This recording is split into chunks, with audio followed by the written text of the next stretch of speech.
اعوذ باللہ من الشیطان الرجیم بسم اللہ الرحمن الرحیم۔ سب ناظرین کو علم اسلام چینل میں خوش آمدید اور خلوص برا سلام۔ آج کا عنوان سازش اور قتل۔ مخالفین اسلام کو کھلم کھلا تو مسلمانوں کے مقابلے کی ہمت نہیں تھی، اس لیے وہ مسلمانوں کے خلاف اور بزدلانہ سازشوں میں مصروف رہتے تھے۔ چنانچہ بنی حذیل کے سردار سفیان نے چند منافقوں کو رسول مقبول صلی اللہ علیہ وآلہ وسلم کے پاس بھیجا۔ انہوں نے بظاہر اسلام قبول کرنے کے بعد حضور اکرم صلی اللہ علیہ وآلہ وسلم سے یہ خواہش ظاہر کی کہ چونکہ ہمارے قبیلہ کے بہت سے آدمی اسلام کی طرف مائل ہیں، اس لیے آپ صلی اللہ علیہ وآلہ وسلم ہمارے ساتھ مسلحین بھیجے دیجیے جو اسلام کی تعلیم دے سکیں۔ حضور نے ان عیاریوں کے ساتھ 10 صحابیوں کو روانہ کر دیا۔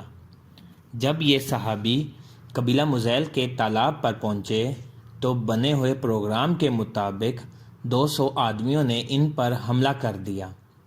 صحابی بھی مقابلے پر آ گئے، ان میں 8 شہید ہو گئے۔ جو 2 باقی رہ گئے تھے ان کو یہ گرفتار کر کے مکہ لے گئے اور انہیں بڑی بے دردی کے ساتھ قتل کر دیا۔ اسی طرح کفار نے دھوکے سے 70 صحابیوں کو نجد لے جا کر شہید کر دیا تھا۔ یہ 70 کے 70 صحابی قاری اور قرآن مجید کی آیتوں کے حافظ تھے۔ رسول اکرم صلی اللہ علیہ وآلہ وسلم کے قتل کی ایک اور سازش کی گئی۔